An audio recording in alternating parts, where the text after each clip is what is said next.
Hello, this is Riding with Ree. Welcome back to my channel, or welcome if you are new here. Today we are in not so sunny Wiltshire with SB Racehorse Rehoming. I'm here to learn all about their racehorse retraining program and how they set these horses up for success for their new careers, which is something I just find fascinating. This event here today is an open day where members of the public are coming to join and see all about what the racehorses get up to as they prepare for their new careers. And it's part of National Racehorse Week, where 70 trainers, 10 aftercare facilities and 10 studs are taking part by opening their doors to the public free of charge. I will share a link in the description so that you can check out where these events are taking place all around the UK and sign up for one if you'd like to have a look. For now, let me take you with me on this open day.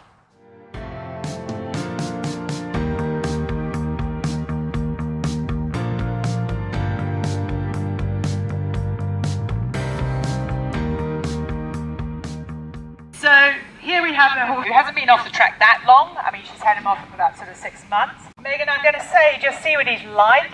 If you walk down the long side of the school next to the people, he seems quite chilled about the whole thing, doesn't he? These horses were bred to run fast and in straight lines. So the longer they've been in training or racing, the more their body is actually conditioned to doing exactly that. You'll see here that Megan's still in an exercise saddle, so like a race saddle. They're slightly bigger and more comfortable than the actual race saddles that they race in, but they are very, very lightweight. So one of the things we have to be thinking about with these horses is getting the correct tack on them, because you can't just go and plonk any old saddle on them and expect them to be fine. You need to take your time with that and get a good saddle fitter in and make sure that the tack fits properly. Now, going along with the fact that he only knows how to go in straight lines, what I'm going to ask Megan to do is to just slalom through these poles. So we want to teach these horses that they can start to bend through their bodies. And this is the first step towards going into becoming a riding horse. I also like with them to do quite a lot in walk at the beginning. For them, this size arena, which is actually for many of us is quite a good size arena, for them this is quite a small area to be working in. You know, they're used to these long gallops. You know, this one would have been used to going for a 3.5 mile canter around the farm here. So suddenly to be in this tiny little area is quite, it's quite a challenge. But you see how he actually is managing to do this. He has been off the track for a little while. And I also know that the horses that are trained here, they do a little bit of flat work when they are racing still. If he feels like he's ready, I'd take him into trot. Yeah. So I also quite like to work with lots of poles with these horses. It's quite good as a guide for the rider. It gives them something else to look at. So again, we're just going to slalom up the poles now, or round the poles, in and out the poles.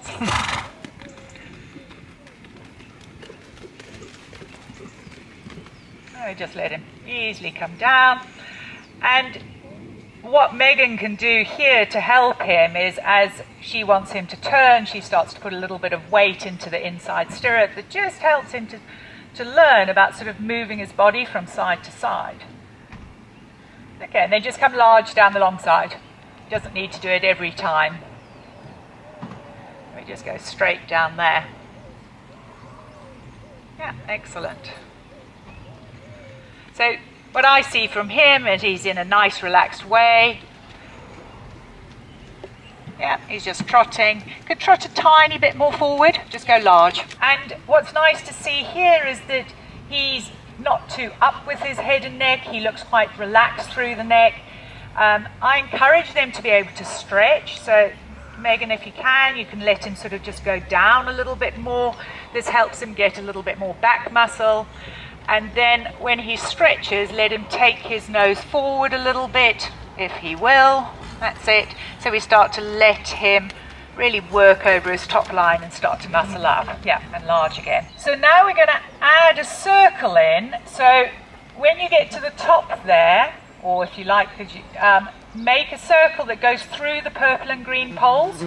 So again, here you'll see that I've Just put those poles down because this gives him a 20-metre circle. That's really nice there. Do you see how the horse just starts to develop a little bit of bend, has a little bit of a spook, but that doesn't matter. Then come straight on down the long side, and we're going to do the same thing at E. What I never like to do with these horses is make them do the same thing over and over again. It's really hard for them. So you do, say, one circle, then you go straight, then you do another circle, and go straight. So when you get back to E, then come straight on, little touch forward, let your hand belong to his mouth, that's it, and trot, trot, trot. And we try not to worry if they twist their head or do anything. You just want to be able to feel their mouths as nicely as you can. That's it, and let him work out the contact. But now we're going to mix it up a little, and as you go through the purple and green poles, turn to the right. So we do one 20-metre circle to the right.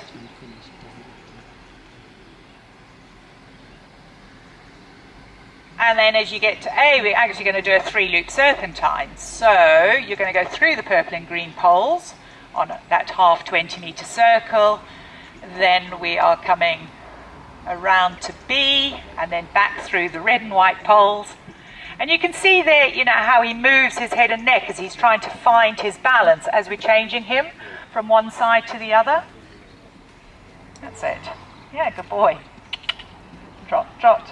All right, and let him walk and have a breather. One of the things that struck me first, Sharon, about the way that you train the racehorses here is even before they enter the rehoming stage, actually you do a bit of hacking, a bit of schooling, they get turned out, etc. So talk to me a little bit about the routine. Absolutely. So Michael Blake Racing, we're a small racing yard, which means we can do individual care to each horse. And that means that they have the time to learn to drop into a dressage outline, which is also very good for them going forward in their racing because it means they're all supple and lovely to do the racing. We want them to be able to pop a pole, we want them to be able to hack sensibly so that when they finish their careers they can do that when they finish. I wonder, for people who are thinking about their first racehorse or an ex-racehorse as their first horse, what advice would you give in terms of checking that you are ready?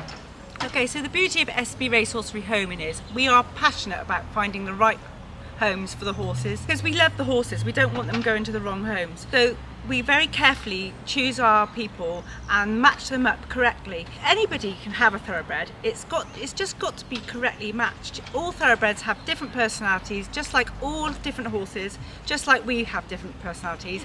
We'd like to make sure that the environment that the horse is going to go and live in is good, so we don't rehome to people that have single paddocks. I know they have a place in society, but thoroughbreds thrive with company of others in herds. We like them to have that integration with other horses. Obviously they should be able to walk, trot and canter on their own and have some experience of riding a horse, not a riding school horse.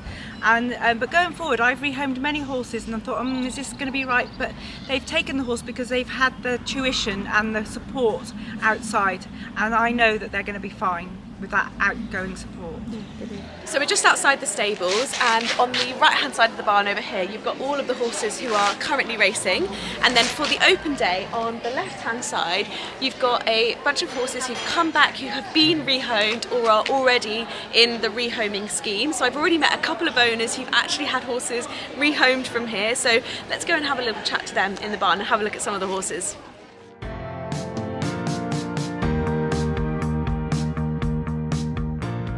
So introduce yourself and your lovely grey. So I'm Verity and this is Lawyers, Guns and Money, known as Piglet. I'm Bryony and this is a Thieve. His name's Thieves, his stable name. I'm George and this is Theo. So I bought him from SB Racehorse Rehoming in 2021. He's 9 years old now and he raced I think 13 times. He raced for Michael Blake and then came to Sharon SB to be rehomed. I rehomed him in 2022. He was raced under the name of 0 Grand. He won a couple of times over hurdles and then he tried a bit of steeplechasing and raced 17 times in total.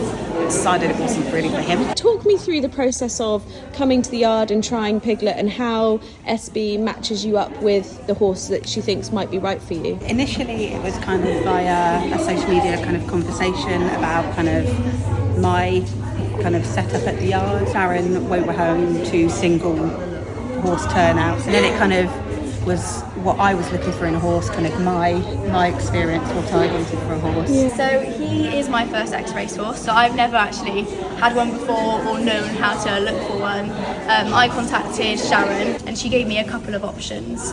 I viewed him on the Saturday, and then he came home with me on the Sunday, and she was really good at letting me know what he was like. And then when I actually tried him, she was really good at talking about how she matches them up and how she feels about the whole process of us being together, and she was happy, so I took him home the next day. And so you and Piglet go home, and what happens next? Do you keep in touch? Like, how does it work? Sharon's always on Messenger, if you message her.